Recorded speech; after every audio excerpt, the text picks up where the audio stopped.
picture-perfect night for football, and we're at Tyler Consolidated High School near Middleburn, West Virginia, and the Seminoles, dressed in white tonight, will take on the Tyler Consolidated Knights. And Dale, I guess the only thing that would make this definitely a picture-perfect night would be another great Seminole win. It depends on which side you're on, but for us that would be. And I tell you what, this is a picturesque. That's the right word. You know, I can't believe the sky. I wish we had time to go up and look at it for you, but it's just beautiful off to our, I don't know, is that east, west? To our right. To our right. But, you know, you can't ask for a nicer valley to have a school and a football field. And if records hold true, you know they have a pretty respectable football team that they're going to present to us this evening. They're 4-1, only lost to River, which is a common opponent. But, you know, if you heard Jay the other night, that's something you don't want to get too high on because River is better, I think, than what we saw. Well, they've improved greatly, and I think if you go back and look, this Tyler Consolidated team had a couple of people banged up during that game, and we feel that they are probably healthy. So, you know, we're looking at the coin toss right now, and Tyler has won the toss. They will have deferred, which means Monroe Central will receive and be moving from left to right. You know, as I said earlier, you know, picture-perfect night. And, you know, talk about a Seminole win to make it a perfect night. I guess tonight I can talk a little more freely, you know, on the radio where you may have somebody on the other side of the field listening a little bit, so you got to, you know, give equal time. So, you know, maybe tonight I can get back into. And we're not at River where somebody might get upset with us. Yes, yes. You know, and that's, you know, a pretty nice place right here to do a game from. We're high and in really a great location. As you can probably tell a little bit here from looking at the TV screen, you know, this field is not in real good condition. There's not a lot of grass down the middle of the field between the hashes. But, you know, it is dry. You know, the skies are clear. We don't have to worry about some of the problems from last week. Yes, we hope. But, you know, you made the point before we started here, Coach. We're used to pretty much a picture-perfect field, you know, and that doesn't happen without an awful lot of effort. You know, at home we have a field that they really keep in great shape, but it takes a tremendous amount of work. And, you know, I'm out there on Tuesday nights every week, and Coach is out with some of the crew. They're watering it, so it doesn't happen automatically. And a lot of places aren't as fortunate as we are. Well, you know, Mr. Wendland, the AD, and his work crew from school and a lot of other help, you know, really puts a lot of work into the field. This is a high kick that will be nippered at about his own 8-yard line. He'll try to bounce the outside. He'll break loose and still will get only to about the 28-yard line. Looks like he had quite a hole there, but it closed quickly. So good coverage by the Knights. Headley, number 22, on the initial stop, but I believe that's the first time this year that I have made a call on who made the tackle, and the public address announcer said the same thing. I'm glad he's right this time. Yeah, it sounds like it'll be a good night for all involved. Let's hope. Derek Griffith, as usual, the quarterback. Wing formation, the power formation to the right. Griffith will fake inside, try to get outside. He'll pull down. 45. That'd be Nick Reimer, 185-6'2".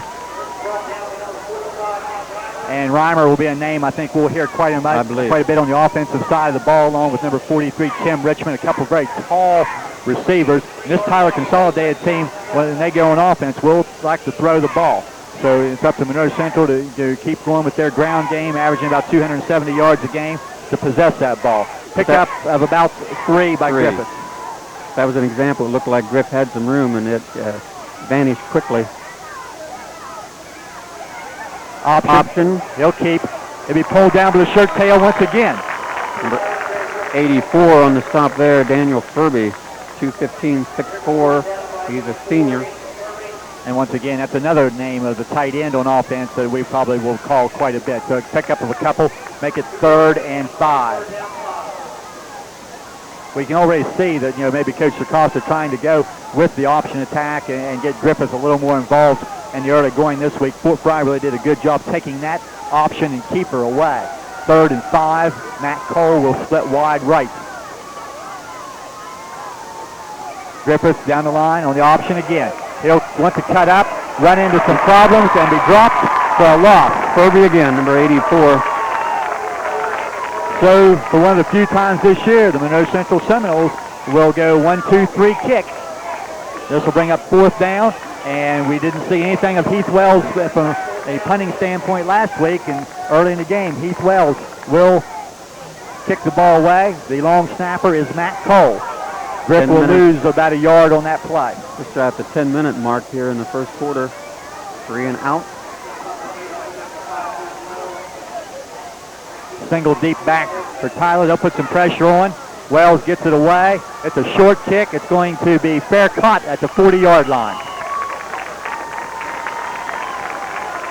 Tim Richmond on the return there, fair catching. Only about a 27-yard punt by Wells.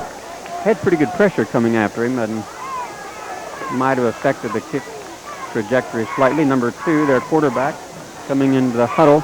He's Blake Patterson, 175, 6'4", and only a sophomore. Yeah, this Tyler Knight's team will put it up. They've averaged about 20 throws per game, which is a little unusual for a John Stender coach team. But they have the material, and they'll get some motion, and they'll give it to their back. And that will be number 44, I believe, Snyder. He'll get a nice gain on first down of about 4 yards.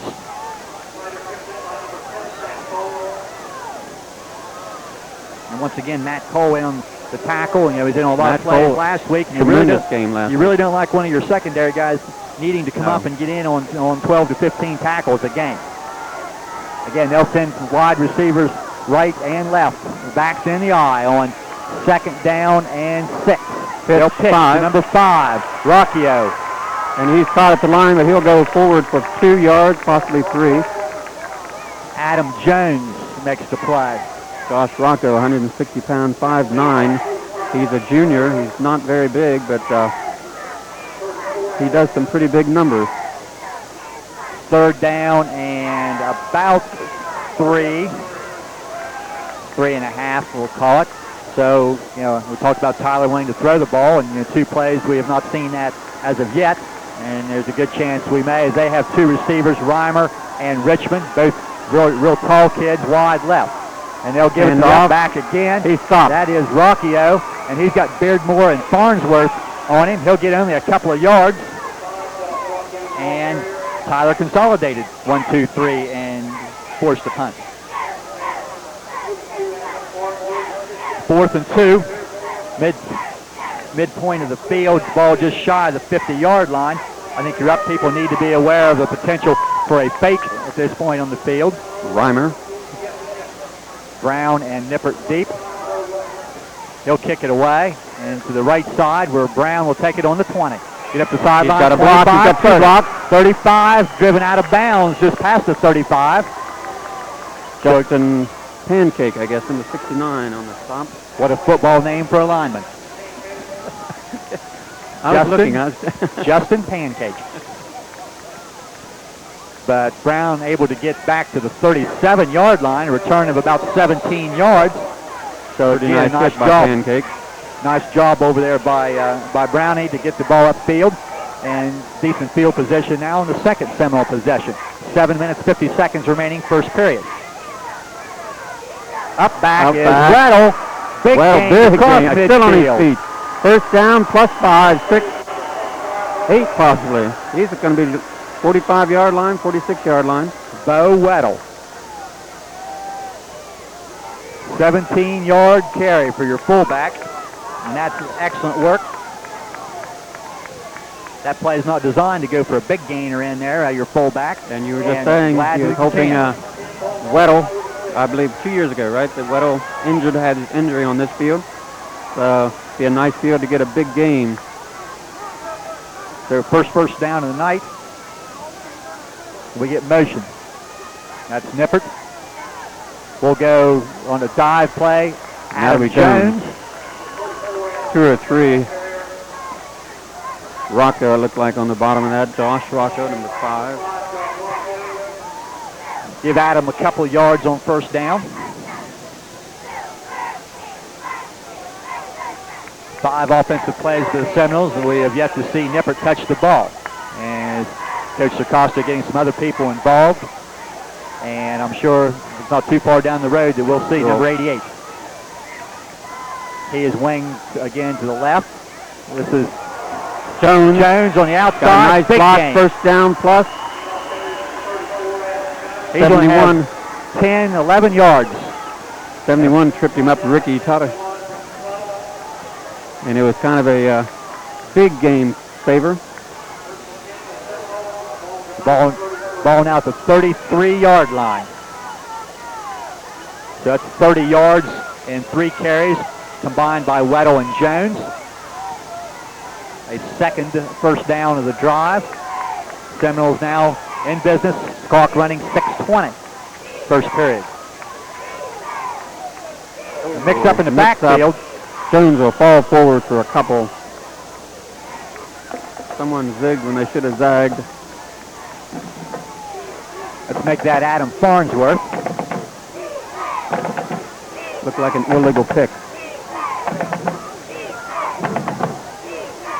That was a basketball joke, guys. Not a good one, I guess. I'm sure some people out there picked up on that. Not as much success on his first carry for Farnsworth as did Weddle and others. You notice I've moved right on from that topic. Yeah, I'm glad you did. Second down and 11. 35 seconds remaining first quarter. Option, cuts it back in, flag. Oh, he's still on his feet. Griffith's going to get down inside the 20, but this undoubtedly is going to come back. The referee, Jack Prettyman, has spotted a holding infraction. So this will come back and cost Seminoles some yardage. You're going to put the ball back outside the 40-yard line and bring up a second down and somewhere in the neighborhood of 19 or 20 yards to go. It's a shame, some beautiful moves there by Griff. And I think that we're going to be able to get outside on the option. It looks like the outside people are kind of favoring Nippert a little bit, or telling Griffith to keep the ball and cut it upfield. And that was a big gainer. Would have been a first down inside the 20-yard line, but instead the 10-yard step off brings it back to the 43-yard line, where it is second and 20. 20. Yeah, 42 on the board. That's the right pass pass. of the game. And underneath man, caught, flag, flag. Jones. Let's hold on this. This will bring up an interesting decision if, in fact, that is a defensive pass interference call.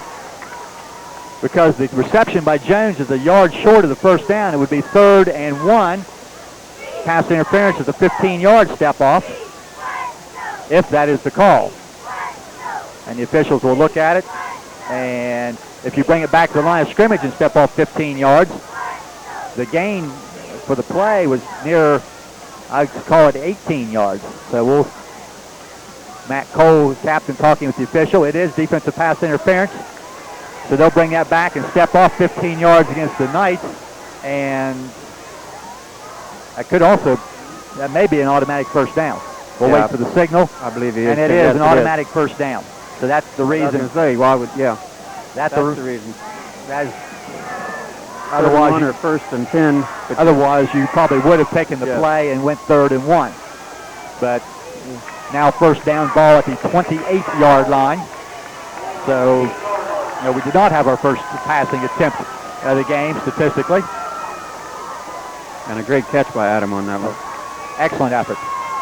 Quick up the middle. That's Farnsworth, I believe. Fullback. I believe it is Farnsworth. His first carry, a couple. Softening that middle. You may see option, or as you said, we haven't seen Nippert yet.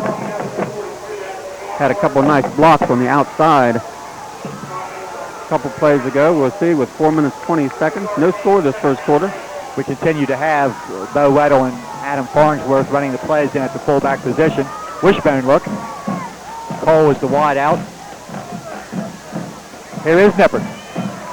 His first carry down near the 21-yard line. 5 yards. Bring up 3rd and short.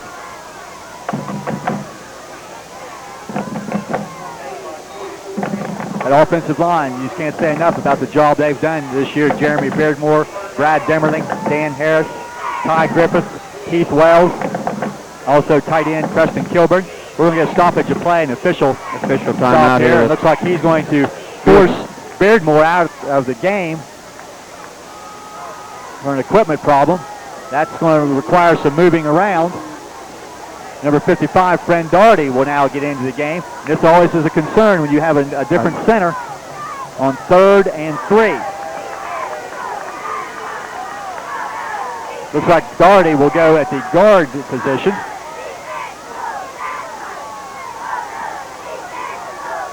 Motion man is Jones. And the ball. Seminoles I will we get it fell back. on it, but it'll be possibly a yard pickup. And that was not a problem with the quarterback-center exchange, I don't believe, as much as it was just between the quarterback and the backs. No gain. 4th and 2. Beardmore returns. Big 4th down here. 2:57. Need to pick this up. Get a new set of downs. Interesting call here. Fortunately, the Seminoles able to get on that loose ball. Key play early. Double tight. Nippert, first down. He's got first down and more.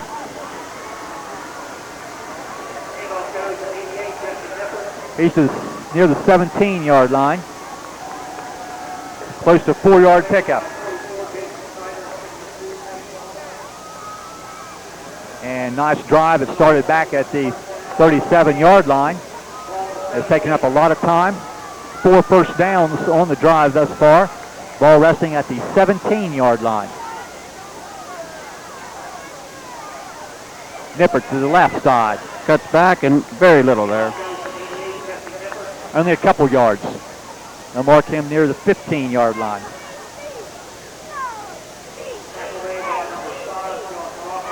Matter of fact, the back nose of the football on the 15. 2nd and 8. We've moved inside 2 minutes. Work time remaining in the first period of play. Seminoles have taken better than 6 minutes on this possession as they are threatening now at the 15-yard line. Tyler. This is Griffith. Knocked away, I believe. Seemed like somebody on this side of the line might have got a hand up in it. Furby possibly getting a finger on it. 3rd and 8. Yeah, it looked like the ball was tipped by one of the people. And Tyler, even though weight-wise maybe are not an extremely big team, they have a lot of height. They got a lot of height, yes. Yeah, and you look in the program, I noticed right away number 43, Tim Richmond, their one receiver listed at 5'10". And I've been around him for years at basketball camp, and believe me, he's at least 6'3". He hasn't been 5'10" since he was in about 7th grade. 3rd and 8. Shotgun. Griffith wants to pass. Swing pass. Nippert. Wide open, running room. Touchdown. 15 yards. 1 minute and 31 seconds with the score. Seminole was picking up a pretty nice drive that time in this possession. 63 yards in about over 6 minutes. Capped off by a 15-yard touchdown for Griffith to Nippert as the Seminoles keep their streak going. That is now 6 consecutive games that they have scored in the first period. Griffith out of the hold of Matt Cole. Beardmore is the snapper. Kick is down.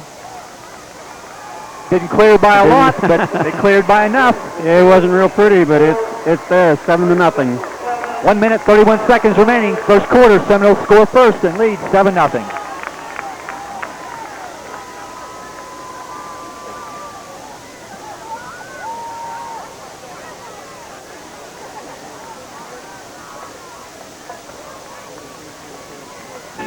A good football team works together, helping each other to do their best. A good insurance company works together too, showing you the best coverage for you and your family. A winning football team shares the glory. The running back needs those blockers to make that long run to the end zone. A winning insurance agency represents several companies, so you have personally designed coverage to take you wherever you need to go. The Monroe Central Seminoles have a winning tradition. And FW Shoemaker has a winning tradition of service, integrity, and customer satisfaction. 2 local traditions that keep on going. To the play, and had a couple of nice, conversions on big plays, and then of course the 3rd down conversion, the swing pass to Nippert, and there wasn't anybody out there to pick the man up out of the backfield, and with his speed, he was to the end zone. So for the first time tonight, Adam Jones will tee it up at the 40-yard line. Rockio and Headley, I believe, are the deep backs. High kick to the left, not real deep, taken at the 17-yard line by Headley. He'll be hit and driven down. I believe number 32. That would be Aaron Melvin. And he had some help there, but again, good coverage at the 26-yard line. But for the most part, the kickoff coverage this year has been pretty good. Just a couple times this year where it hasn't been what you'd like, but it seems like a lot of times it has been very, very good. In that case, a nice job. It was not a real deep kick, only about a 9 or 10-yard return. So Tyler's second possession now. 1:26 first quarter, trailing 7-0. They'll give it to the back. He's still on his feet, but he's caught behind Beardmore and a whole host of helpers. Jones on that pile along with Ludwig, Matt Cole, Stemmerling possibly. Only a couple yards by Rockio. Josh Rockio, 160 pound, only 5'9". Again, a solid job being done by the middle of that Seminole defense. You know, the down nose guard, Wells, along with Griffith, Demmerling. Seminoles in a 4-man front now as they expect to pass. And they'll get looking to first pass, getting some pressure. Got some pressure, dropped it over the middle, incomplete. A little bit of pressure from Wells and Ludwig. Rockio was there, but the ball behind him. And I'll be honest with you, Dale, one thing I think that from a fan standpoint and probably from the coach's standpoint too, that has been a little bit disappointing is we have not really gotten a real good pass rush on this year. The stats that I saw this week had the Seminoles listed with only 6 quarterback sacks for the season. And you need to get more pressure on a quarterback than that. But the secondary has done a nice job with 10 interceptions. So hopefully they'll get some more pressure on tonight. Patterson wants to throw. There is that pressure, and there is that sack. Wells, I believe, had the ankles and brought him down. Asking you shall receive. That's right. They're going to put the ball back at the 18-yard line. So we should get this back in 10-yard loss. Field position again, as we'll have Brown and Nippert standing on the 45-yard line. Yes, should be good field position. The clock's going to run out, and that's going to bring us to the end of the first period of play. Following in the footsteps of his parents, Dr. Bob Paul Erdelli is looking forward to meeting the medical needs of Monroe County. Sharing the vision of serving a small rural community is his wife and partner, Dr. Eva Giro. Both doctors bring with them a heritage in the medical field and enthusiasm for living in a small, friendly community. On October 1st, Dr. Giro and Erdelli will begin their practice. Until then, Marietta Healthcare Physicians will continue to provide medical services to the community. For schedules of lectures and workshops, call 472-0712. Thank you, Jason. Jericho was able to help us work through our problems and gave us the best deal with the lowest monthly payment. That's right. Even if things haven't gone as you planned, Jericho can still help. With our Helping Hand program, we can get you back on track. Just make your payments on time and watch your rate drop and restore your credit at the same time. Call your local Jericho office today and see how we can help you.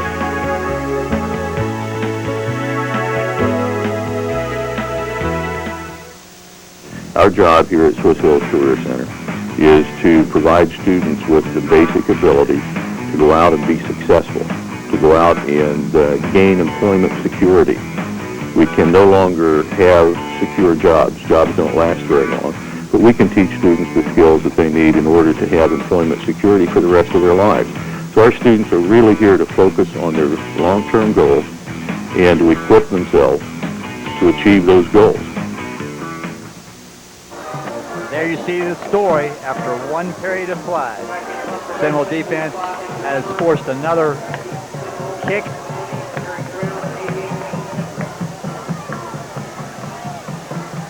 Second time in a row, 3 plays. Now the ball is, I believe, deflected. I believe it is. I believe it's deflected by one of the men up front, and I really could not see who that was. Tremendous field position. Could be Heath Wells. I believe Wells it's is Heath Wells yes. up the middle, and I believe he got a hand on it.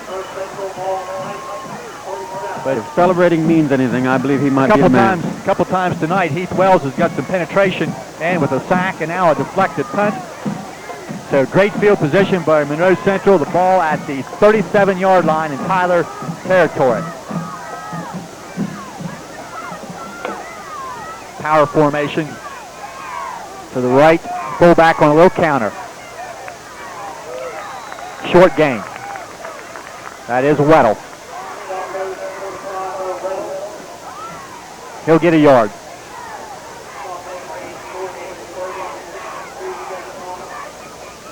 Second and 9. A little more variety offensively from the Seminoles than what we've seen during the first half of the year.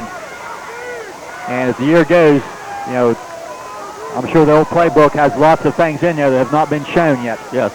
Yeah, you don't want to show them too early. Option. Bring it back up, cuts up around the outside. Running room. First down. Well, he does a nice job, doesn't he? He's quick of feet. His quickness is very, very good. You know, in a foot race between Nippert and Griffith, you know, it would be interesting, but I think Nippert's probably a little faster, but the first couple of steps is definitely the quicker steps goes to Griffith. Yeah. 11 yards.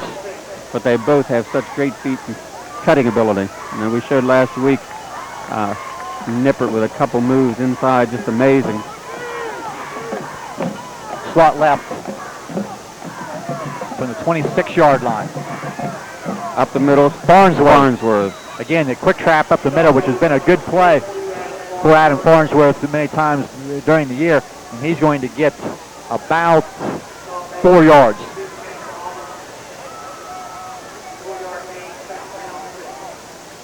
So a lot of different people, all 5 runners, counting the quarterback, sharing in the wealth here in the early going. We'll get the I formation. Jones at the tailback spot as Nippert is out to the right. Across the middle for Kilburn, and I'm not sure that Preston was really looking for the ball or didn't see it. As you put Nippert out to the right, run him on a little sideline and leave the middle of the field wide open, but just could not make connection there on that pass. Yeah. Looks like he's looking the wrong direction because I believe he could have been open. And as our extra eyes up here on top have pointed out, the free safety for Tyler Consolidated playing very, very deep. He's at least 15 yards off the ball for most of the snaps. You try to occupy him by putting Nippert out wide and then come right back up the middle. Third down and about 6. Shotgun formation. Handoff to Nippert around the outside, running room 15, 10, inside the 10 to the 7, first down. Beautiful move at the end of that play, number 43 on the final stop, I believe. Richmond. A 15-yard pickup, and that is a first down for Monroe Central. 10 minutes and 7 seconds, knocking again. Not sure that we've seen that. The running play, the little outside trap play, you know, out of the shotgun formation. But Nippert getting to the outside, and really, you know, the Seminoles have been able to get outside a couple times tonight. Power I formation at the backs, the both ends are tight. Adam Jones, I believe, was the ball carrier. He was hit very hard at the line of scrimmage. I think number 71, Tuttle. And they say Furby. No gain for Jones.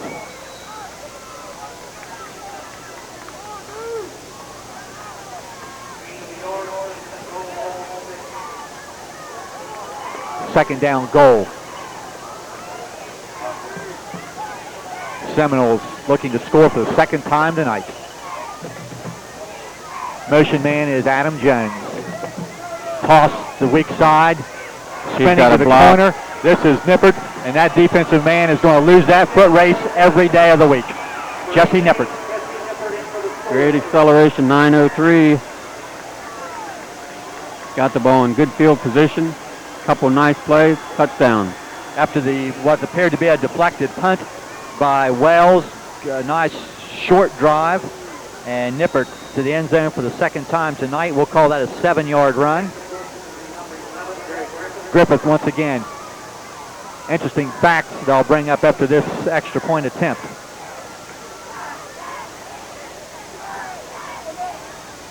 As Griffith is 2 for 2.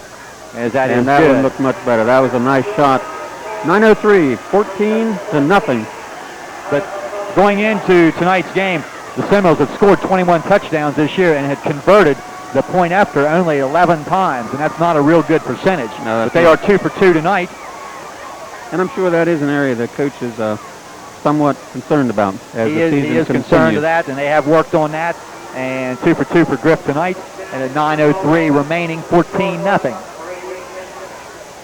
So time for the Seminole defense to go to work again, as they've held Tyler to only 3 plays on each of their first 2 possessions. Only 1 pass attempt by Tyler thus far. They did have a second pass play called there, which resulted in the quarterback sack by Wells. They'll send Rocchio, number 5, and number 22, J.T. Headley, deep, awaiting the Adam Jones kick.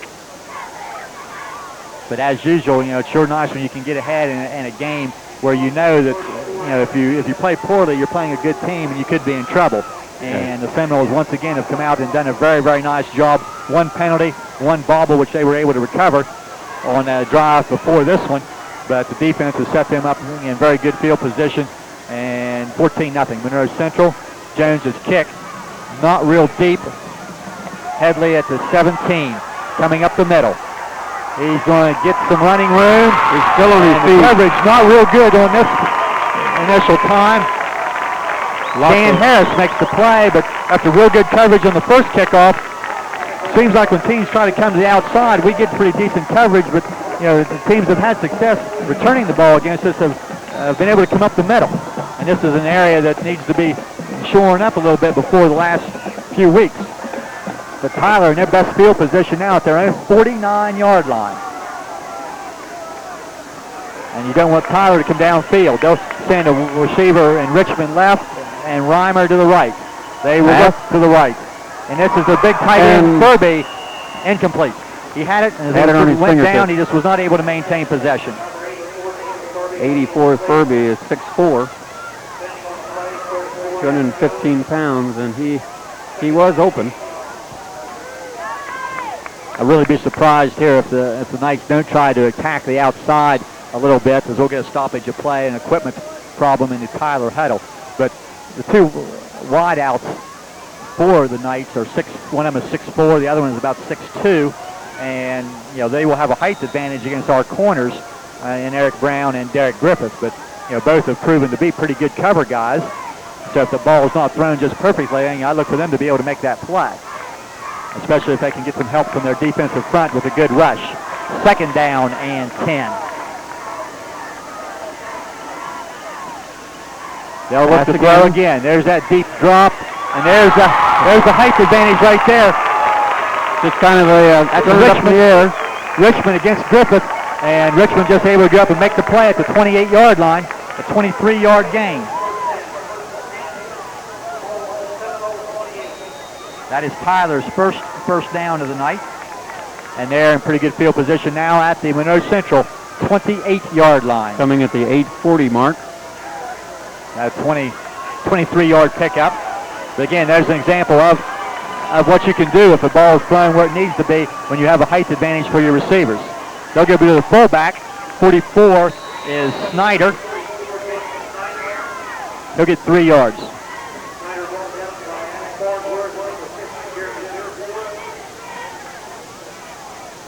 The linebackers in there, Beardmore and Farnsworth, get the PA man's call. At front again there with Wells in the middle, Demmerling and Griffith, along with Ludwig and Jones. We'll see a 4-man front as the Seminoles go to a 40-look defense. There's the handoff. And Wells and Beardmore are right there. That's Rocchio, I believe, number 5. Adam Jones off the bottom. Gain of a yard. 3rd down, 7. Maybe closer to 6. Knights spending a long time in the huddle. Trailing 14-0. This will be 4-down territory. 3rd and 7. This is a big play right here. Rockio back in motion to the left. They'll go that way. Intercepted, 20 Brown. At the 15-yard line. He's got a lot of running room. He's across midfield. He's got a lot of running room. And we're going to flag. And we're going to get a clip that's going to cost us a very bad decision right there because I don't believe Eric Brown needed that block. I don't believe he would have been caught. That's a shame. And that was an 85-yard return by Eric Brown, which is going to come back. And Monroe Central will be detected with a clip. I'd like to look at that one again, though, Dale. Yeah, I would see too, for sure if that, block was really necessary or not. I look on the sideline there for reaction from the coaching staff, and I really don't see a lot of reaction.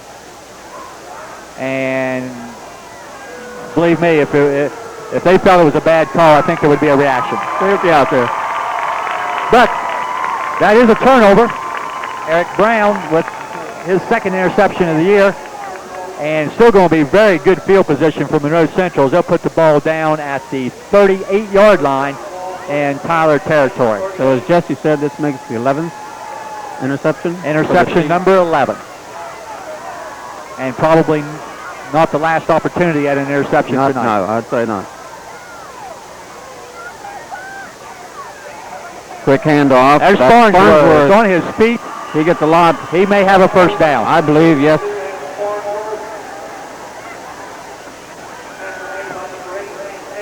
And more. Let's call it 12 yards for Farnsworth. And a couple, again, nice carries by other backs in that backfield. 27-yard line now, Monroe Central threatening again. 6.5 minutes left in period number 2.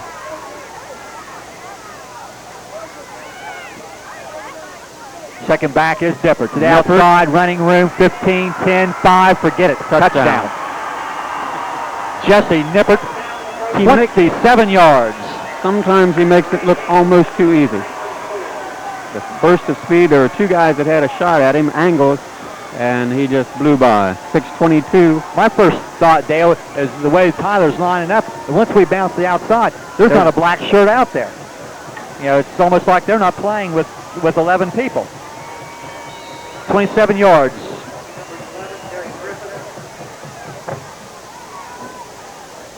So Derek Griffith once again. Snap is good. Kick is down. This one looks good. Hey, 3. And it is. 3 for 3. 3 for 3. And that's 21-0. At Monroe Tire Center, we see all kinds of people and cars. Some look like they're made for each other. And, well, some don't. Fortunately, Monroe Tire Center has a Kelly tire for every car and every customer, like Kelly's high-performance Charger SRs. With Kelly tire from Monroe Tire Center, every car and driver go together perfectly. Well, okay, almost. You work hard enough for your money the first time around, so why worry about burying your money in the backyard because of the Y2K frenzy? Let the folks you know at Woodsfield Savings Bank ease your concerns about Y2K and how it affects your finances. Of course, they can also help you with a home mortgage, car loan, checking, savings, and more. And at Woodsfield Savings Bank, where customers count, they also believe making an investment in our kids brings the biggest return to our community. Woodsfield Savings Bank. The Seminole offense, after going 3 plays and out on their first possession, has now scored on 3 straight possessions and are in control of this game at 21-0 with 6:22 left in the second quarter. So let's look for better coverage here from the Seminoles this time. In the 2 previous Adam Jones kicks, one resulted in very good coverage and one in not real good coverage. Not so good, yes. A better kick by Jones. This is going to go to Rockio at the 7. He's going to come up the middle of the 20. He'll be hit. Loose. Ball's loose. Seminoles.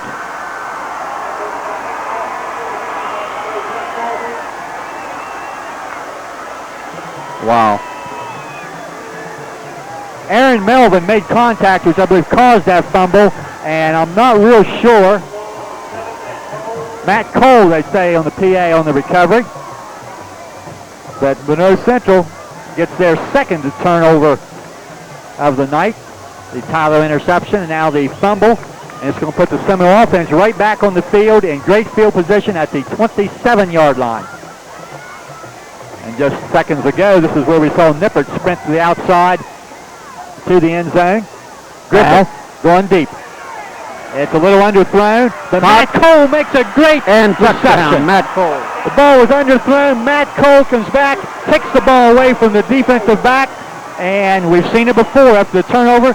Jason Costa goes for the big play, and just like that, 13 seconds have elapsed, and Matt Cole, 27 yards. Second touchdown pass by Griffith of the night, and nice job. Derek Griffith, 3 for 3. Let's make it 4.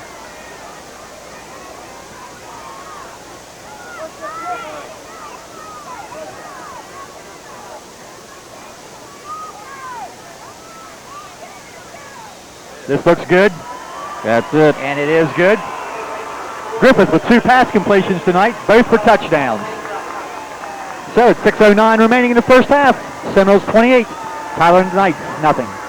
Well, that was a good play. It's going to be harder this week to pick a Citizens National Bank play of the game, I think. I tell you what, the one that we had called back would have been a biggie. Even though it didn't go for a score, I kind of like Brownie on that. It is a real exciting play. And I think the selection committee has done a good job so far. That's a committee of 1, I believe. Well, I don't know who makes their decisions.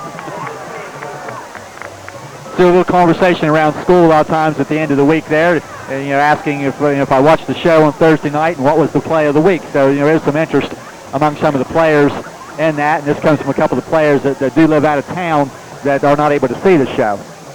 We hope that all the players that live in town are watching. And if you've not been tuned in during the first few weeks of the season, remember Thursday night at 10 o'clock here on Channel 6, Lance LaFollette and Coach Jason Costa.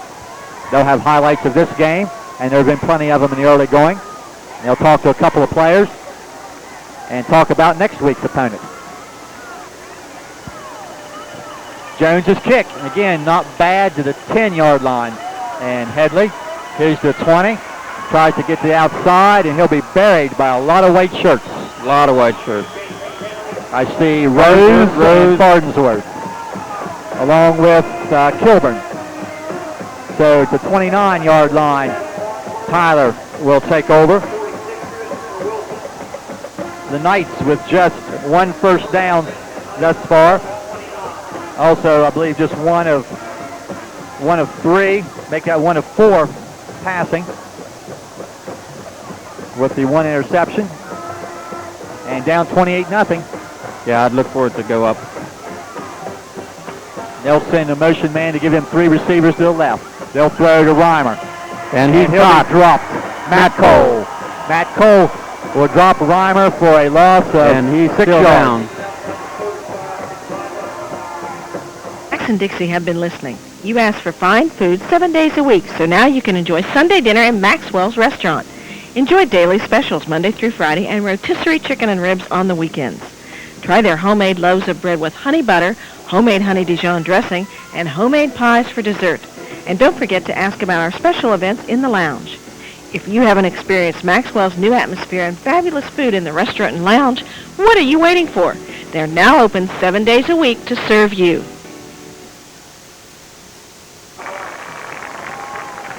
Nick Ryman, number 45, coming off. You always hate to see an injury anytime. And look like maybe it's an ankle. But a great defensive job by Matt Cole coming up, making a quick hit, a loss. Yeah, loss of about 6 yards on that play. Maybe 5 as they put the ball just shy of the 25-yard line. But yeah, once the ball was done, Matt appeared just to turn around, and there's the guy with the ball. So second down and 16. They'll run a draw. Rockio, big hole up the middle. Head on by Griffith. He'll have 20 yards and a first down. And when you've got teams looking for that pass, a nice call and a little draw to the tailback. and he'll have 20 yards to the 45-yard line, and another second Tyler first down of the game.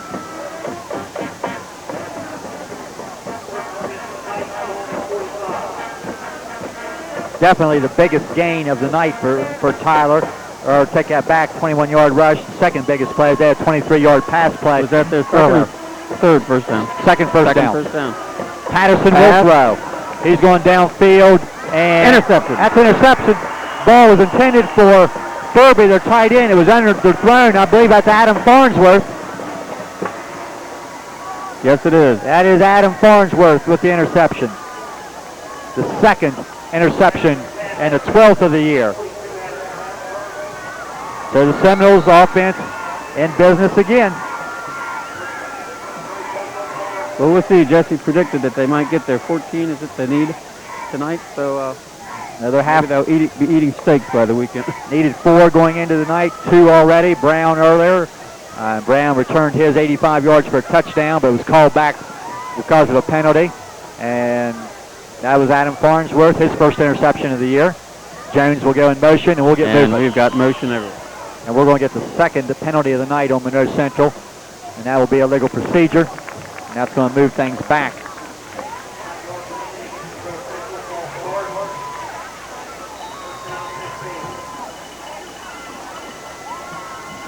Well, Coach, along the across the way, you know, the crowd doesn't look that big, but we were trying to discuss beforehand how many that would seat. I mean, those are long bleachers. 20-yard line? Well, no. 10-yard line to 10-yard line. I'd say inside the 10, near the 5, on one end to the 5 on the other end. You're talking probably 2,500 to 3,000 people over there. Quick hit, straight up the middle. Weddle's still on his feet. He'll get the 5 yards of the penalty back, plus a couple. Second real nice gain of the night by Bo Weddle. He'll be to the 44-yard line. Give him 7 yards.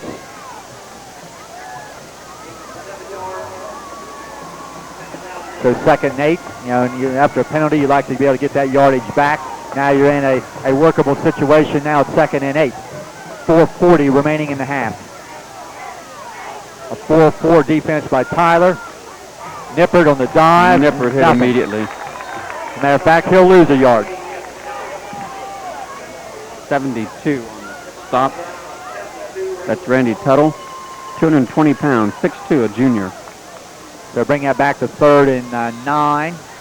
First time tonight that the Seminoles, or that Nippert has lost a yard. We've had a couple other plays for a negative yard, but not much has stopped this Monroe Central offense thus far tonight. 4 minutes in the first half. Tyler showing blitz. Griffith to throw. Getting some pressure from the backside. He's going to scramble. He'll throw. Complete. That's Farnsworth to the 49-yard line. That's going to bring up 4th down. 3 minutes, 45 seconds. Ball will be just shy of the 50-yard line. 4th and 3. 4th and 4. 5-yard pickup by Farnsworth. Seminoles will now drop Wells back into punt formation. Richmond, I believe, is the deep back for the Knights. With a 28-0 lead there, coach being very conservative. Wells will bobble the ball, now will run, and he'll have a first down, but we have a flag. So hold on here, a flag on the near side, and that's probably not going to count. So Heath Wells' first career rushing attempt will be offset by a motion penalty on the offense. Well, I didn't want to have to add Heath to my rushing stats anyway. Well, today I can do that. So that'll back the ball up to the 44-yard line, and will again be a punt. 3rd down now, or 4th down and 9.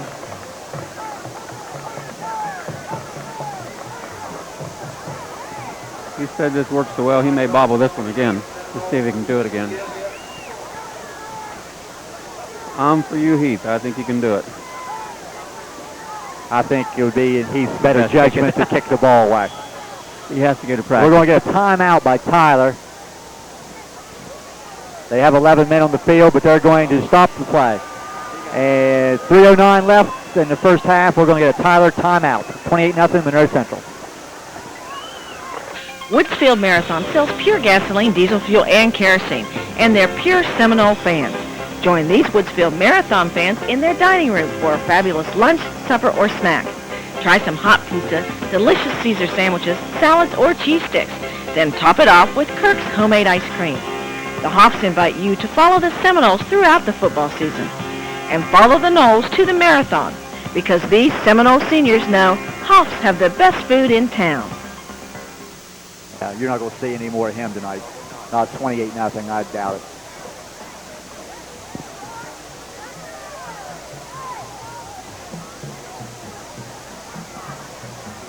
Well, Coach, as we come back on the hillside there, you can see they've got their night sign all on fire. That's the next thing we need to do at Knowles Land.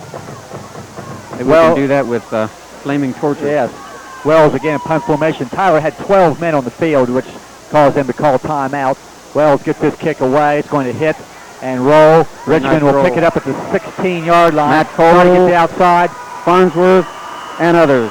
Matt Cole able to get a hold of the jersey and then get some help. About a 40-yard kick by Wells, a very short return. So 2:58 left in the first half. Tyler is deep in their own territory. It is 28-0. We've had 3 Jesse Nippert touchdowns, 2 running, 1 receiving from Griffith. Griffith a second touchdown pass. This one to Matt Cole.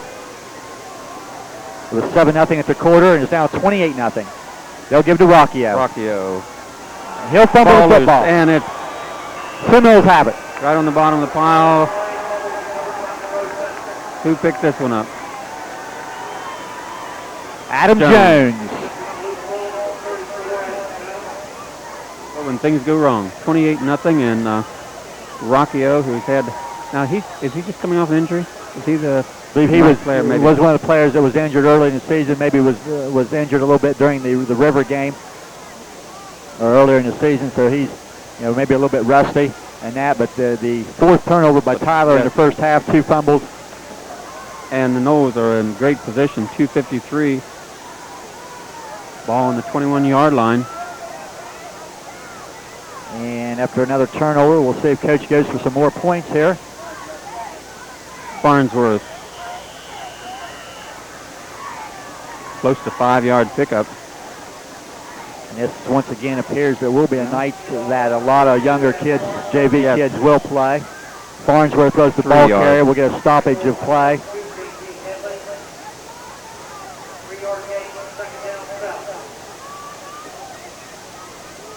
So we'll see what's happened now. The clock is starting, the officials now, after a brief stoppage. 2.5 minutes on the clock. Monroe Central with all 3 timeouts remaining, I believe. Cole wide right. Nippert in the eye. Weddle the fullback.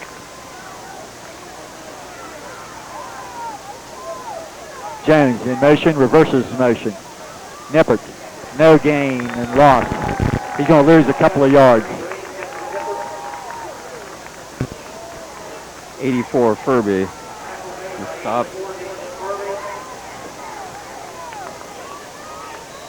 So after a couple of big gains by Nippert, he now has lost yardage on 2 successive plays. Ball resting right on the 20-yard line. 1:45 remaining in this half.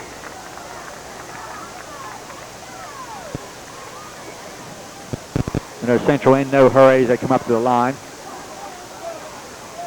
Griffith will keep. He's going to go to the end zone. Knocked away. Cole, the intended receiver, number 4. Ferguson, Melvin Ferguson. 6'1", 160-pound senior. So it'll bring up a 4th down here with 1:30. Monroe Central will go for it on 4th down from the 20-yard line. This time frame. And another interesting call here. 4th down, ball on the 20-yard line, 21-yard line.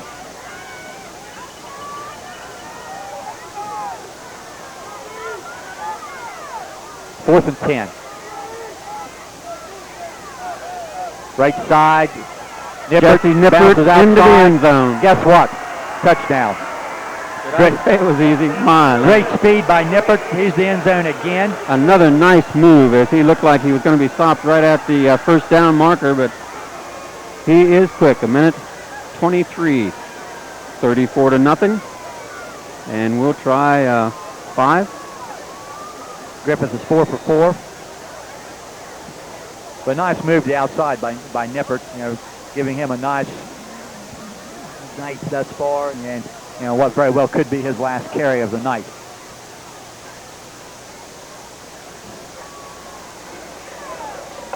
Looks good. Is good. Griffith 5 for 5. 35-0. We're not yet to halftime. At the 1:23, who would have ever thought coming over, with Tyler Consolidated Knights being 4-1, and but it has not been a contest. I don't know what the stats will show at the halftime here, but they've really not done much. The Seminoles come out, ready to play. I think, maybe a little bit of revenge factor, after the Tyler, a very talented Tyler team last year, coming up to our place and winning the game in overtime. Stealing one that they felt like we should have had, and really destroying a nice season. Those things happen in football. Now you can, check your morning papers. You can look look for Crooksville scores and Chesapeake as two teams in particular. Probably the computer ratings next week, if those teams are both victorious, be very tight, 1, 2, 3 between us, Crooksville, and Chesapeake. I'm not sure of the order at the top of the region going into the next week's game. But this Seminole team has to play well every week. We're not good enough, I think, to win if we play poorly. And they've proven tonight that they can come out and they can play very, very well. Jones line drive kick will be taken at the 16-yard line by Headley. He'll get some running room up the middle, and Jones, the kicker, will make contact, and then Rose and number 46 also, that's Wilson, I believe, on the tackle. Ryan Burkhardt also, number 10 on the stop. The 34-yard line.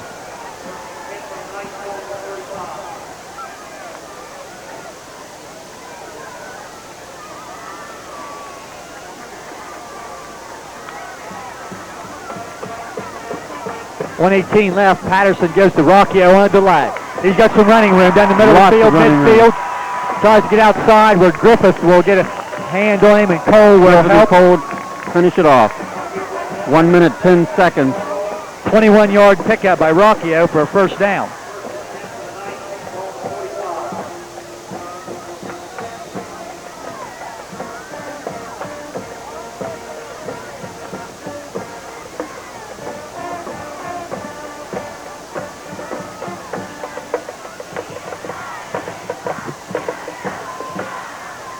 On that last kickoff, that was Christopher Wilson, number 46, I believe, that was in on the fly.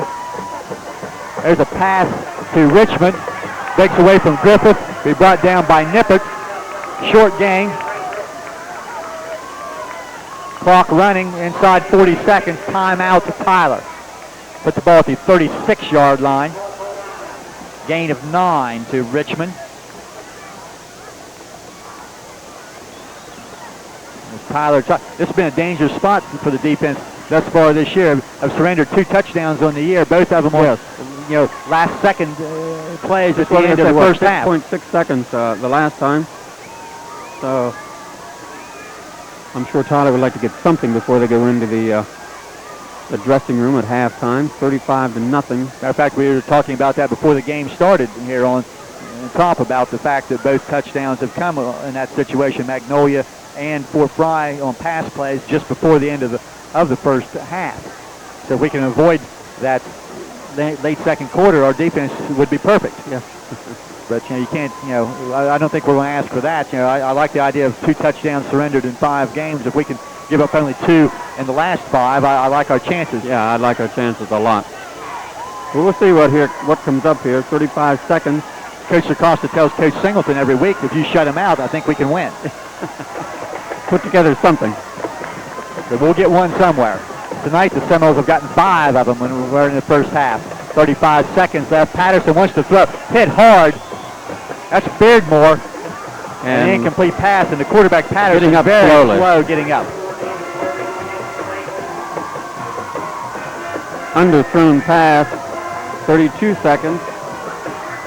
Yeah, Patterson, not a big kid at the quarterback position as far as weight. He is 6'4", but only 175 pounds. And only a sophomore. As he's in a huddle right now, he definitely is hurting. He's hurting.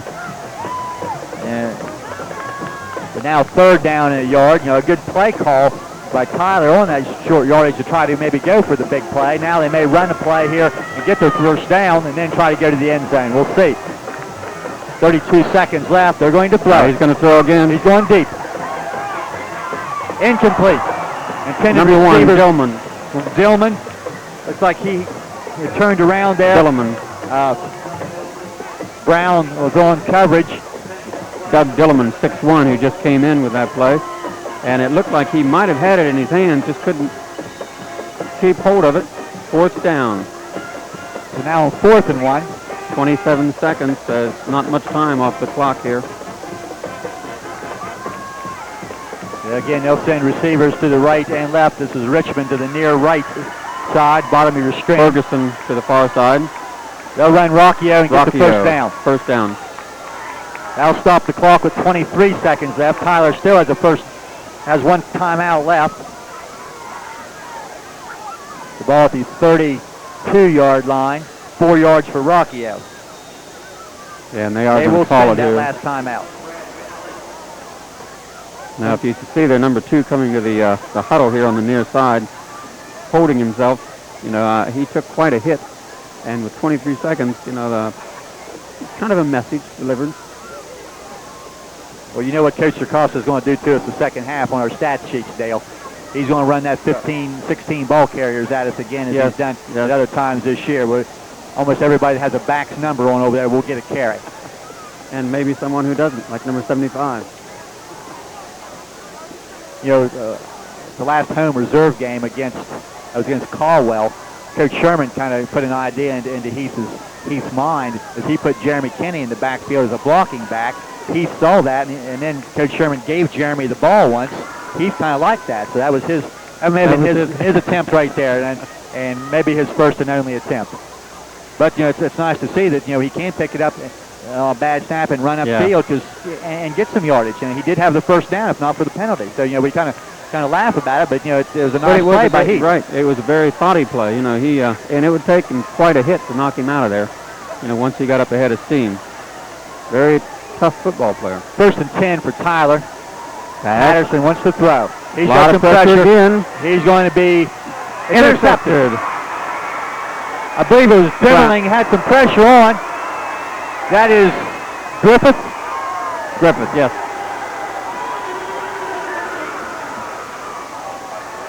And another interception, the 5th Tyler turnover, 3 interceptions. And that's I can smell it. Did a nice job there and made a nice return up the sideline with 11 seconds left. So look for the knee, I would say, on this play. Yeah, I would say they'll just... At already 35-0. Coach Sarkossa probably will do nothing too fancy, even though it is a normal-looking play situation with Griffith under center. He will hand the ball to Weddle, who will get a yard. And that's going to take us to the end of a very good offensive first half for the Seminoles, as they have capitalized on 5 Tyler turnovers. And it is halftime. Tyler, nothing. Monroe Central, 35. Through your personal history and consultation, our goal at Bashline Chiropractic Clinic is to find the cause of your problem, not just treat your symptoms. Once we find the cause of your health problem, we'll tell you if we can help you with our modern treatment approach and rehabilitation, how much it will cost, and how long it will take to correct your problem. If we can't help you, we'll even refer you to someone who can. At Bashline Clinic, we have 2 concerns, your health and our reputation. Call today and feel good again, naturally. The weather will soon be turning cooler, but you still have time to take advantage of True Value's Weatherall House Paint, now on sale at Woodsfield True Value. You'll find everything you need to finish those nice weather projects on sale now, including easy care paints and accessories. Remember, you have over 1,000 colors to choose from. Lots of other fall specials for indoors and outdoors are waiting for you now at Woodsfield True Value Home Center, where health is just around the corner.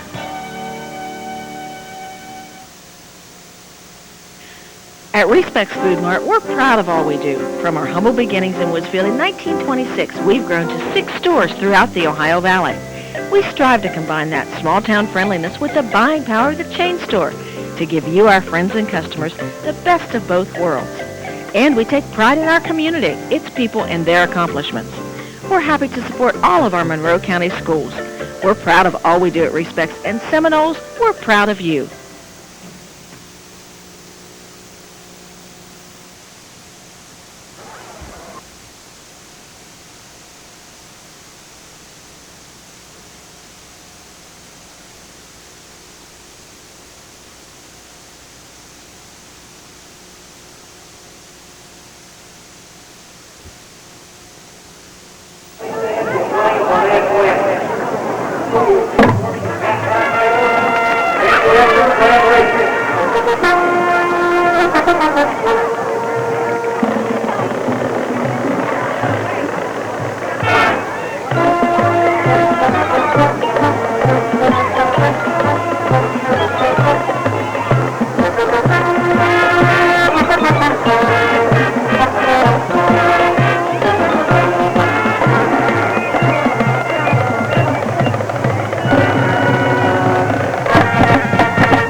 The word is out. Floor covering has never been so exciting. The back to nature trend is showing up in all surfaces.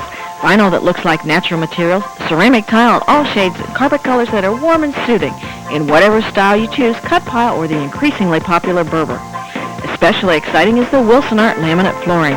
Available in a plank or tile look, laminate flooring brings a new level to floor covering. Easy to install, easy to care for, and best of all, affordable. Fetzer's Carpet, your complete floor covering headquarters.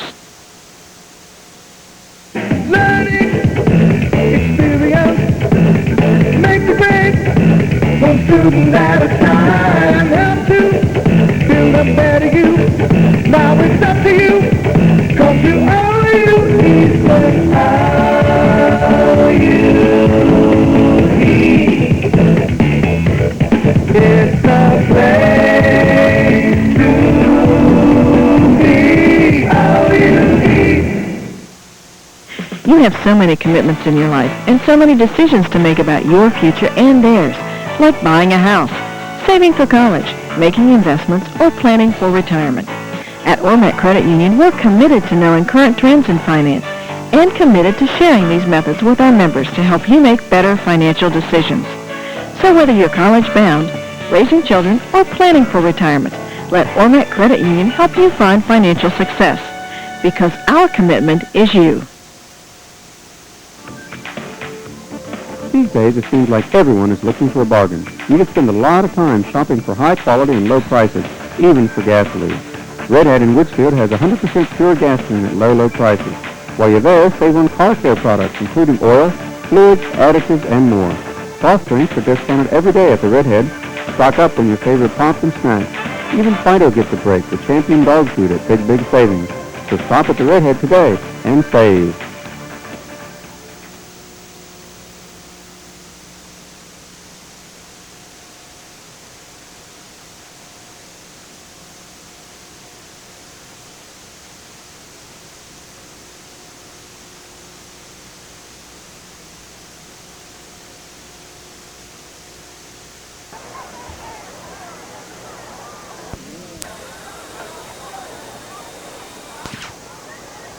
we're just a couple moments away from the start of the third quarter. First half, all Seminoles at 35-0. Monroe Central taking advantage of 5 Tyler Consolidated turnovers. Briefly, statistics, Monroe Central only 7 first downs and 5 touchdowns. Pretty good ratio. That certainly is. But 151 yards rushing. Nippert with 77. Weddle with 26. Farnsworth with 20. Griffith 15 and Jones 13. Griffith 3 of 7 passing, 47 yards, 2 touchdowns, 198 total yards on 33 plays. Tyler 4 first downs, 52 yards rushing, 26 yards passing on 3 of 9, but 3 interceptions. Those becoming by Brown, Farnsworth, and Griffith. Just 78 total yards and 20 plays for the Tyler Consolidated Knights. Tyler will receive another Adam Jones kickoff. Probably what you'll see, Dale, is a mostly second unit of offense, and Coach Acosta will keep his first defense on the field as long as Tyler keeps their first offense on the field. So, you don't want your younger kids playing against Tyler's first quarterback and first wide receivers and there. So no. Adam Jones, but we'll kick it off for the 6th time tonight. Not particularly deep, about the 16-yard line. Rocky and still loose on Seminoles on it. I believe we've got the ball again. Underneath that pile, Preston Kilburn. Didn't see who made the initial hit, but Rockio never seemed to come up with the ball. It kind of hit him low in the numbers and popped out. Turnover number 6 for Tyler, and that's the second time they have turned it over on a kickoff return. And looks like maybe the first offense will get 1 possession here during the third quarter. Number 10 coming in as the quarterback. Ryan Burkhardt is going to command and this is a good opportunity here for Ryan Burkhardt. He's going to quarterback with the first offensive unit. It looks like mostly first unit there. Give Ryan some snaps with the first offensive line and first back. He'll give to Weddle. He'll be stacked up after a short game. Couple yards. Bo Weddle having a pretty nice evening so far. But this is the first opportunity for your younger quarterback. Nice move by Coach Acosta. If in fact Ryan Burkhardt is the number 2 man, and we'll get some other people starting to come in the game now. See, looks like Rose, number 45. Darty and Rose. Give Weddle 2 yards on that carry.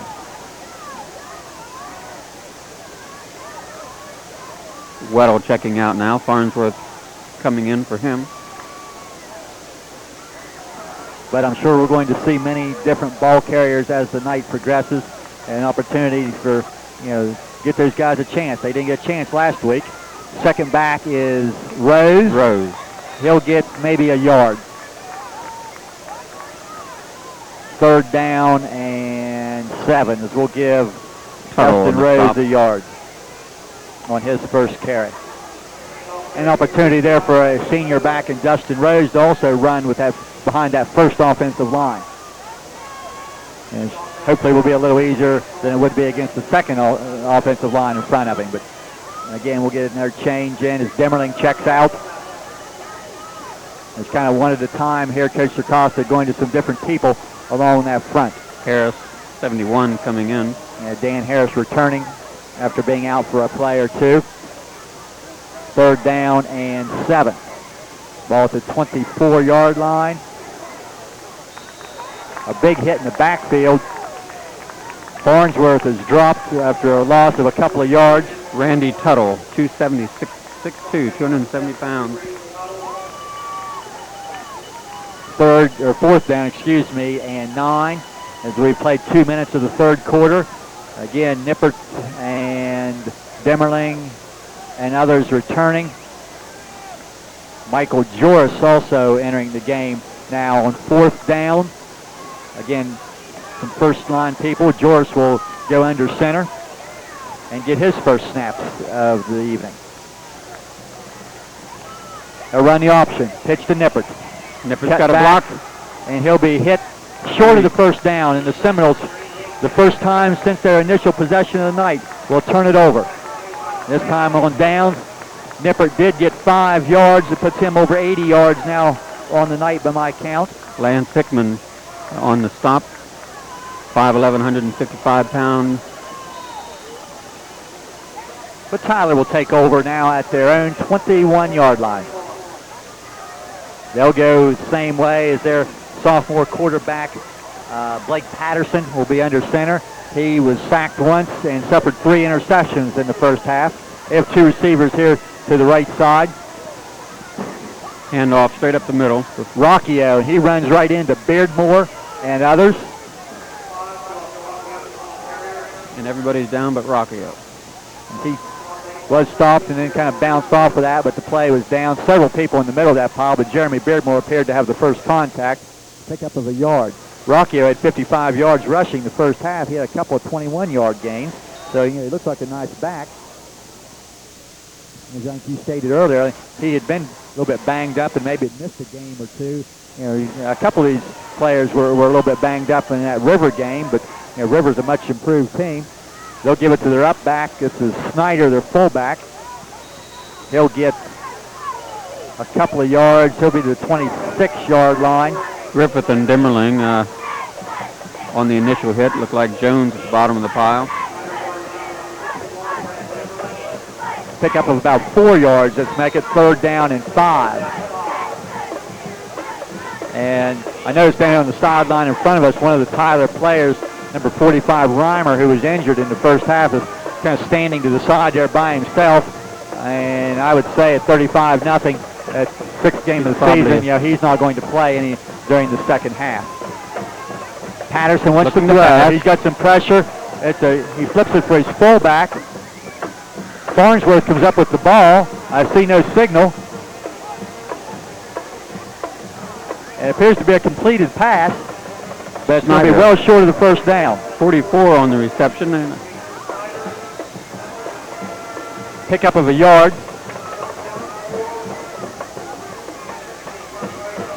If Snyder caught it, how did Farnsworth come out of there with it? I don't know. That was a strange one. I hope we have that so we can look at it again. The kick is away. His back going to let it bounce. Nipper's not going to pick it up at the 42-yard line. He's got a block. Outside. He's got running room down the sideline. Gets the last block and will be to the end zone again. Jesse Nippert, a 58-yard punt return. And calling his blocks as he goes. And I couldn't see for sure who that was through that last block over that he was able to cut back off of, but a fine job. So it's 7:18 remaining in the 3rd period. Jesse Nippert to the end zone for the 5th time. This one a 58-yard punt return. And Monroe Central is now leading 41-0 Griffith. And it's the 5th time we've scored down in the end zone to this our left, or to the right of our bench and to the right of our fans across the way. Beardmore's snap is back. Cole's hold is good, and Griffith's kick is good. Number 6. And I talked about the fact that we were only 11 of 21 converting during the first part of the year. That's now 6 for 6, so that's going to improve that percentage quite a bit. And the Seminoles now lead 42-0. As they can seem to do nothing wrong this evening, and Tyler, other than, the stats that you gave on Tyler, just to be honest, they were kind of accumulated in a bunch. Other than just, for a couple flirts, they've done a little bit of nothing. Well, this domination tonight really does surprise me. Surprises me a lot. I expected to come over here and see the Seminoles play well and win, but I never imagined a 35-0 game at halftime, and now a 42-0 game.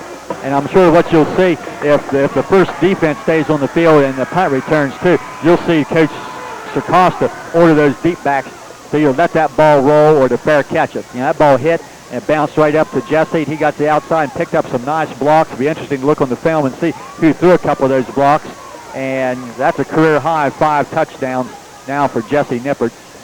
And he has played just a fine all-around game. Come up and made a couple of tackles in the secondary.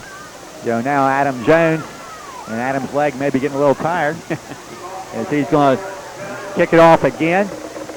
And it's not too bad. Back to the 15-yard line. This is Headley. Runs headlong into Aaron Melvin. And he is excited again. And that brings some noise from across the way. Smiling, Mr. Excitement.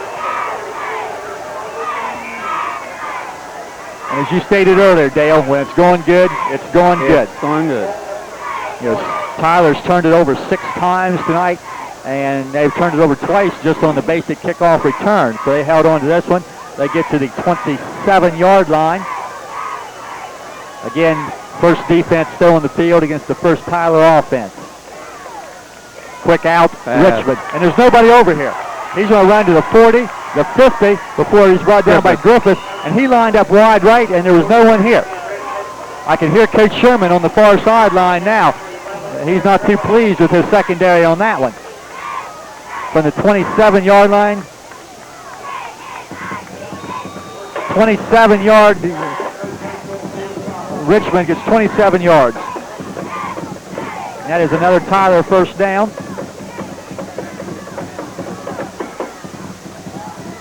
That's 3 catches now for number 43, Richmond, as he has 59 yards on those receptions. Patterson to throw. He's going deep. That's Richmond again. Griffith hanging on, and there'll be another first down.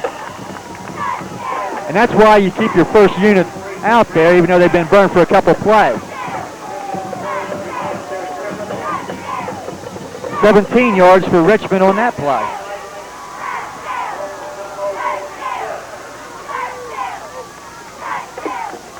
So Tyler's going to stay with their first group. They're going to try to get to the end zone. Tim Richmond, 5'10", 180 pounds, a senior. T.J. Stevens, number 22, is in defensively for the Seminoles. They'll go to the ground to Rocchio. Rocchio has a couple. 4 or 5 yards. Stevens just called his name, and there he is on the stop. 4 yards for Rocchio.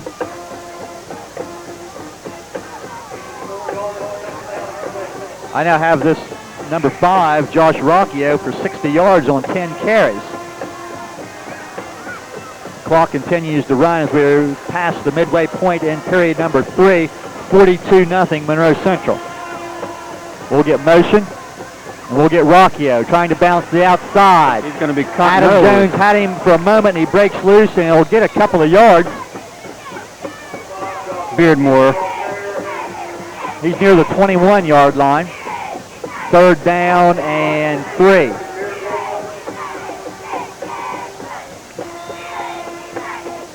Five minutes, 22 seconds remaining in the third. 42-0 are the big numbers on the scoreboard.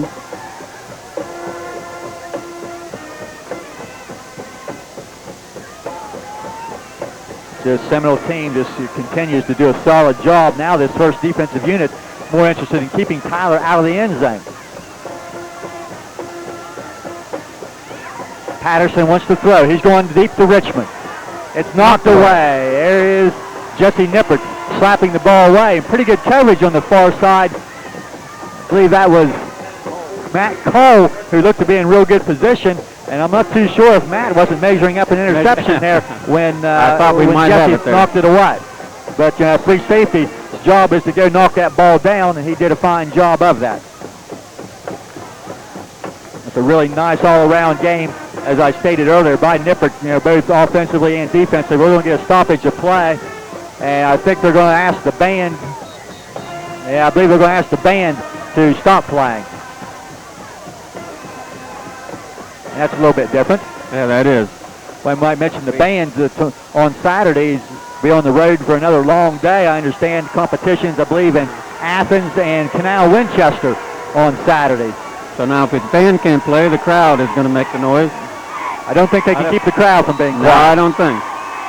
And they have picked up the slack.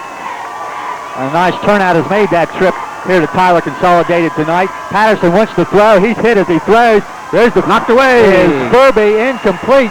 Brown, number 20. Brown was there.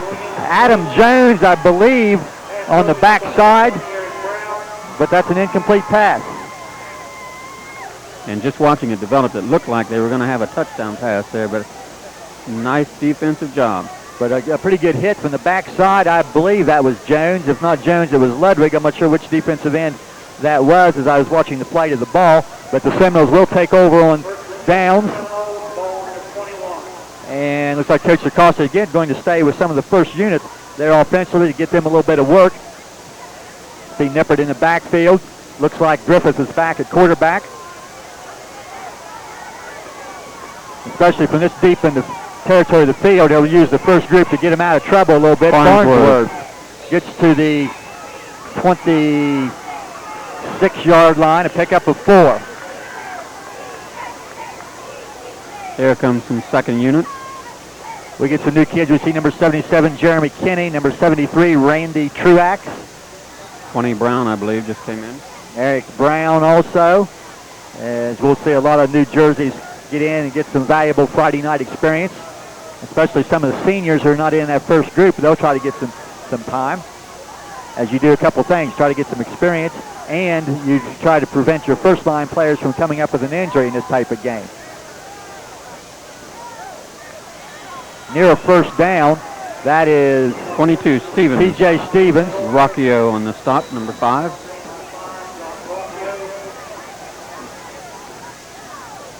Ball at the 32-yard line. 6-yard pickup. We're not measuring, so is it a first down or not? I believe it was just the chain crew is not moving, but I think they were waiting. I believe they were motioned and just hadn't moved as of yet. Well, a veteran official like Jack Prettyman there is going to keep things moving as quickly as possible. He doesn't want that clock stopped in a game like this very long to move the chain, so the chain crew may be on their own. 6-yard pickup for Stevens. Big running room there for the fullback. That is Rose. He'll get from the 32 out to the 48. 16-yard pickup by Rose. Rose with a real nice cut for extra yard. And another first down. 48-yard line, 2 minutes and 45 seconds remaining in the third quarter. We see other new backs in now. Stevens is a fullback. I see number 33, Jonathan Wilson. Aaron Melvin is now the tailback, number 32. He'll get the ball across.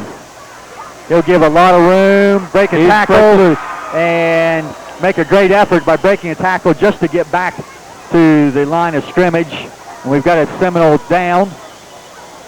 Randy Cutto on the stop. You definitely hate to see that in a game like this, anybody down. You can kind of hear the people react there, Dale, when Aaron Melvin touched the ball. I think some of them have seen a couple of the JV games where he's just all of a sudden turned it upfield and made some nice gains during JV.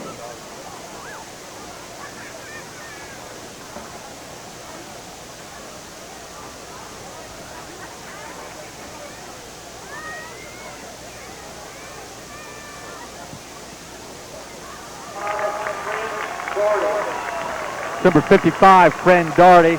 He was a senior who Friend played as a freshman and sat out a couple years and returned this year. 5'8", 156-pound offensive lineman. So hopefully he'll be all right and be able to get back in the action.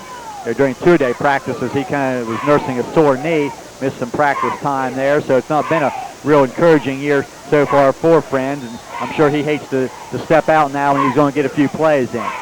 The loss by Aaron Melvin of -1 yard, taking the ball back to the 46-yard line. Clock running now as we near 2 minutes remaining third period. Fumble the snap. And I believe that was Burkhart, who was at quarterback. And he's going to lose some yardage back to the 43-yard line. Make it the 42-yard line.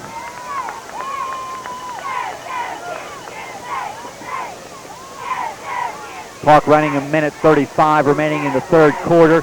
3rd and 13. Michael Joris is now the quarterback. Michael just a freshman. He fumbles the snap. And the ball's loose, and it's going to be picked up by a Knight. And Tyler will have the ball at the Monroe Central 40-yard line after the fumble.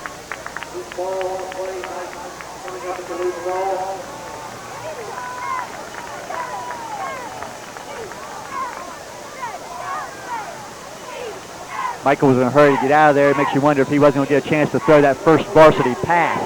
and he was in a hurry to do so. But that turnover will give Tyler the ball at the 40-yard line in Monroe Central territory, as Tyler will try to get one to the end zone as we near the end of the third period. Their quarterback, Patterson, under some pressure. He's gone down. He may have lost the football. Monroe Central has it.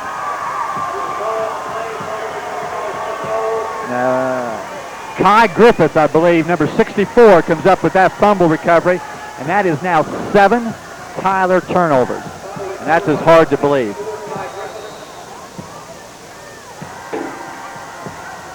You got to give somebody a sack on that play, the second sack. But Griffith comes up with the fumble, and that may be his first fumble recovery of the year. Similar short players as we get Dustin Rose now filling the void in the backfield. Exchange of turnovers gives Monroe Central that first down at the 47-yard line. Joris back at quarterback once again. Wishbone. He'll give to his fullback. I believe that's going to be Stevens. Very little. He'll get about a yard.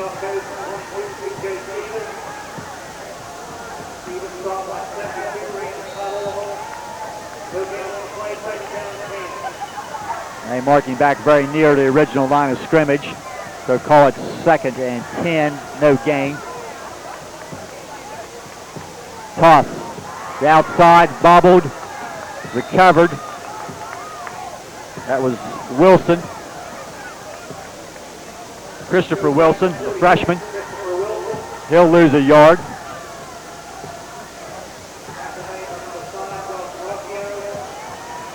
So things getting a little bit sloppy now. We've got a lot of younger kids into the ball game, and that's to be expected. T.J. Stevens replaces Tyler Shoemaker at the fullback position. 3rd and we'll call it 11. And we're 5 seconds clock running. I don't think they got the snap off, but there's no whistle. T.J. Stevens is going to be buried in the backfield. And that will end period number 3. At the end of 3 quarters, Monroe Central 42 and Tyler nothing. Don't put off those family portraits, special events, and precious memories. Call Ray Sams. He's a professional specializing in capturing a moment in time. It's not too early to get those senior pictures taken, as well as sports and activity photos. Get a jump on the holidays by getting those family photos taken now for Christmas cards or framed portrait gifts. Ray is located right on Main Street and will schedule your photo session to meet your schedule. He also takes photos of your best friends, dogs, cats, horses, whatever. Call today and ask about Ray's monthly specials, 472-1164. Pat's Gift Shop has 8 rooms full of unique gifts, furniture, home decor, and collectibles. Great fall and holiday stuff is arriving daily, including 3 new lines of furniture you won't find in chain stores. Every month, our clearance room is restocked with more great bargains. And now, Mike has decided to reward his customers with the sale of the week. Starting this Sunday, save on this. All pretty as a picture, frames, figurines, and ornaments, 30% off. September 26th through October 2nd at Pat's Gift Shop. 4th and 14 as we start the 4th quarter. Wells will punt. As you get your first unit punt, snaps a little high. He gets the kick away. It's a short kick. It's going to hit and take a Tyler roll and be downed by Griffith. It's Kai Griffith at the 38-yard line. And about a 20-yard kick.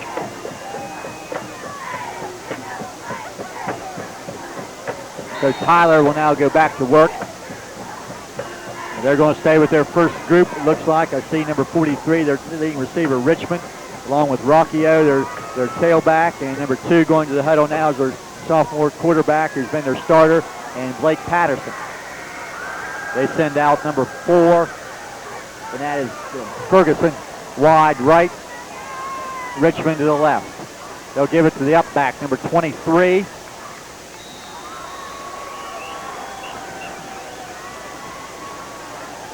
Whose name is not in our program.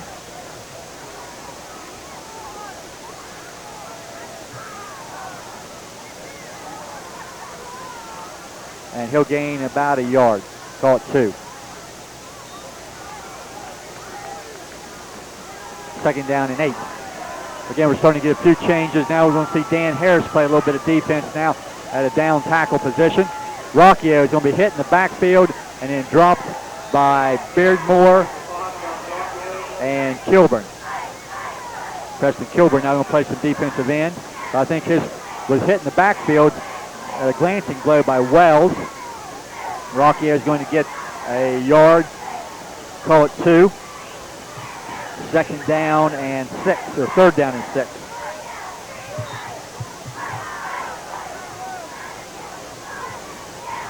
But among the new numbers we see defensively now include number 22 Stevens, number 86 Kilburn, and number 71 Harris.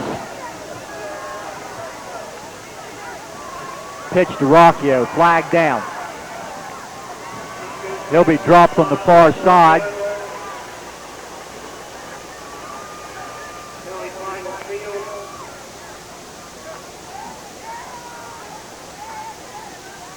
And we'll wait the signal. And a dead ball encroachment on the defense. Now, I thought I saw some defensive people move there. And the official, when he threw the flag, that should have been killed immediately. But he did not stop the play. And they start to step it off the wrong way. And Tyler's had less than their share of plays tonight. And so they finally get it the right way. And they're still trying to get it marked off, but the official's putting the ball ready for play. And that's just the third Monroe Central penalty of the night, or make that the fourth penalty of the night. 35 yards. Tyler, by my count, has been penalized only one time. Third down and a short 2. And Wells again jumping, and that's going to probably cost another 5.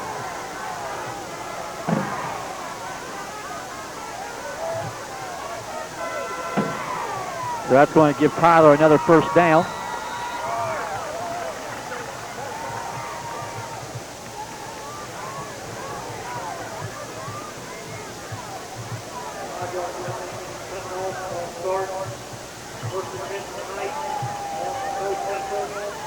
So first down now at the 48-yard line. Tyler, with courtesy of 2 penalties, is now in Monroe Central territory. Patterson wants to throw.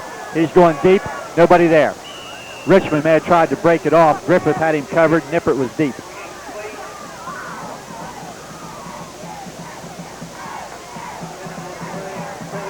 Tyler has come into this game, with in the neighborhood of 700 yards passing. But tonight, their totals are going to look okay in 6 of 15. But in this type of ball game, when they've really not had the ball that much, it's been hard for them to get anything going. But Richmond has about 76 yards, and with one loss, they're going to be just a little over 70 yards passing. This is number 22. That's Headley. He'll be stacked up there by Stevens, Dimmerling, and Harris. No gain. Third and 10. Clock continuing to move now, 9:40 left in the game. They'll send 2 receivers wide to the right. Stevens and Griffith will go that way to guard them. They'll give to the up back. That's Headley again. He runs right into Beardmore from his linebacker spot after a gain of maybe a yard. So another solid game by the interior of the Seminole defense, including the linebackers. And Tyler will be forced to kick it away. That is Richmond in punt formation. And Brown and Nippert are back, and I'd be greatly surprised to see either Brown or Nippert try to return this ball. Snaps a little high, kicks away. It's very, very short. Nippert's going to run up and not fair catch it as the ball is very, very short. Takes a Monroe Central bounce and down to the 35-yard line.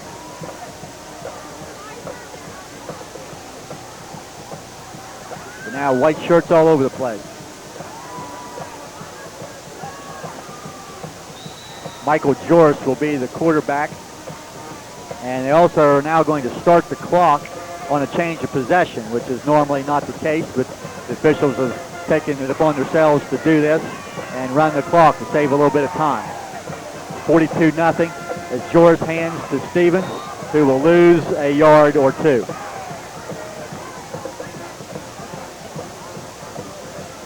If you're wondering why you haven't heard from Dale for a while, he's moved over and has taken the camera, and where'd Joe go? It's a very cool night up on top there, and for Joe, I think it's a very cold night, so she's went for coffee, or maybe to the car. What are we going to do with her when it gets cold, Dale? And she talked about the heater. I heard her mention that earlier. TJ loses a yard.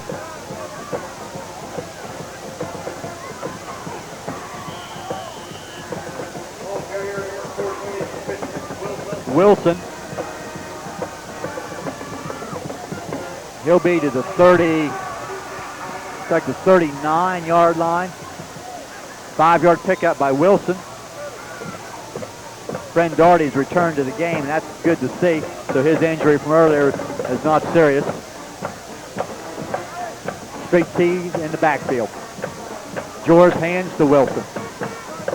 He's going to get about 4 yards, but he needed 5, so it's going to be 4th and a yard.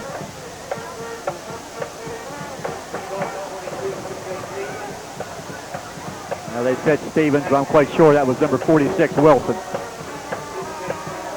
So we'll get the first punt group back, or mostly first group and punt formation. See a couple of new people there on that, but on this 4th down and about a yard. 6 minutes, 40 seconds remaining. This will be Wells.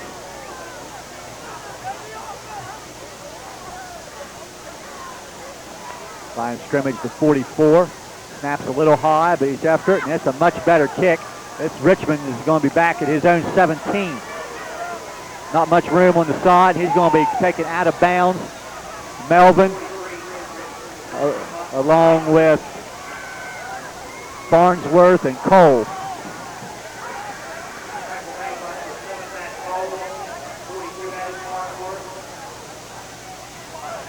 Six minutes, 22 seconds remain in this game.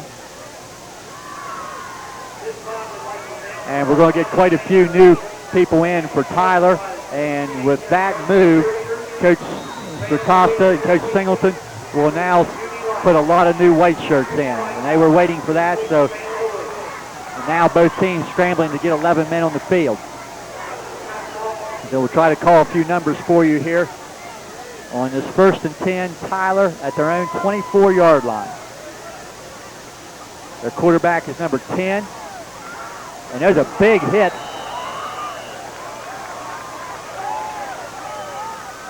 That's Melvin, who made the hit defensively.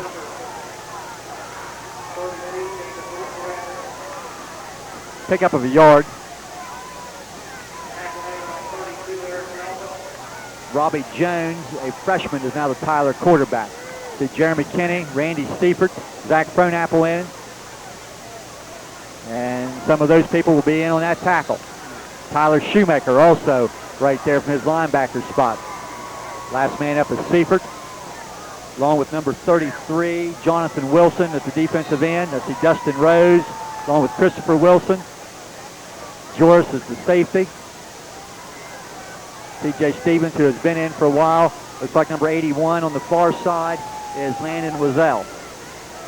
That carry went for another yard. They'll sweep. It's a short gain. Rose comes up and makes the hit. Northcraft, he'll get to the near the 30. Give him 3. 4th down.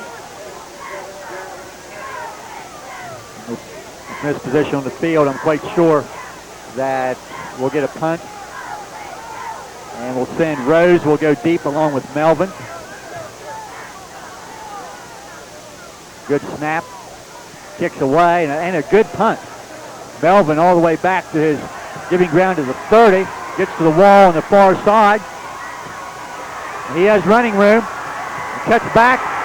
And Melvin is going to bring the crowd to their feet again. He's going to go 68 yards for a punt return touchdown. And the first varsity touchdown for Aaron Melvin. But unfortunately, folks, it's not going to count. This is a yellow flag laying back here at the 48-yard line. For the second time tonight, Monroe Central will have a score nullified by a clipping penalty. And unfortunately, the penalties are starting to add up here for Monroe Central. But that's going to take the ball back now to the 38-yard line.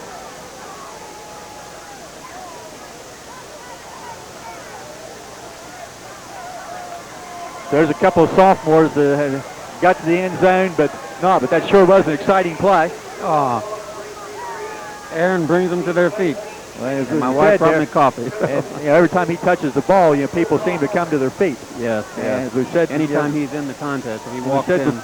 Before, he has an extreme amount of potential, and as soon as he learns the game and understands the terminology and the plays, he has quite a future ahead of him, we believe. But this is his first year. There a little bit ago on the defensive side for Aaron.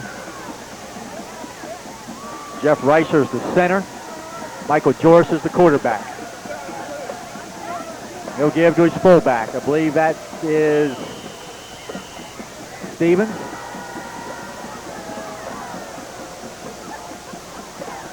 Yes, TJ. 22. And little gain on the play. It's like no gain.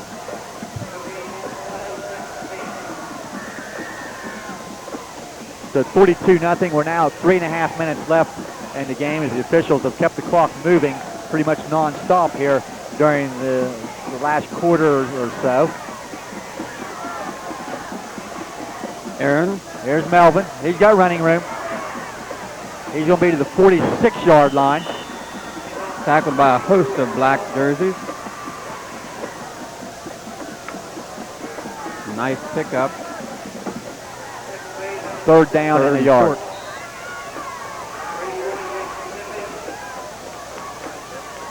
This is a preview of Monday night's JV game, Dale. So encourage the fans to come out Monday evening. Normally try to get underway about 5:30 or so. Not an exact time. But, when both teams are there and the officials are there, they play. So come on out and see some action. This is Tyler Shoemaker. And he's going to have some running room. He's going to have about 9 yards.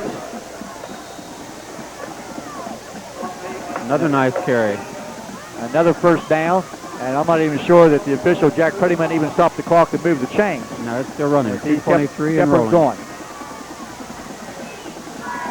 Which in a way is a bit of a shame because it takes away some plays from some of the younger kids. Yeah. Number 84, Tom Harris, is the wide out. So they work just as hard as the older kids. This is Looks 46 like Wilson. And he has a nice game.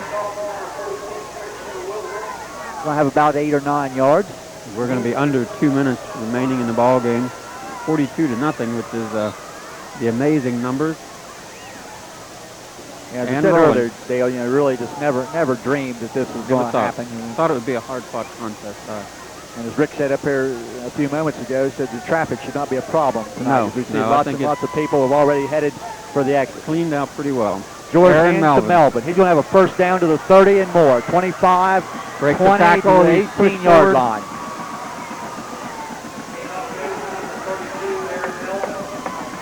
$19 yards for Melvin. And he's had a couple nice gains now. That clock continues to run with less than a minute and a half.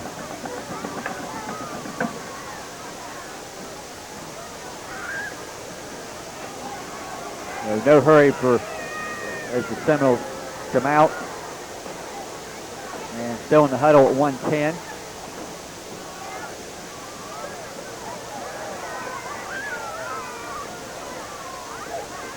Joris will run the sneak. Keeper.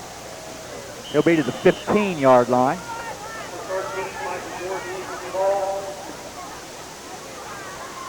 Three yards on the sneak to the 15, 50 seconds, and probably one more play. Burkhart will come in, and he'll take the snap on this final play.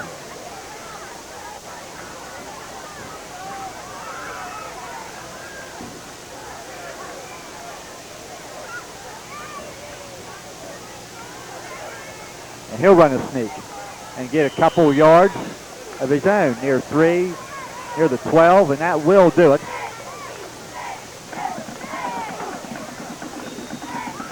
The clock's going to run out, and the Seminoles are going to be 6-0 and stay at the top of the OVAC standings and at or very near the top of the all-important Region 19 computer standings.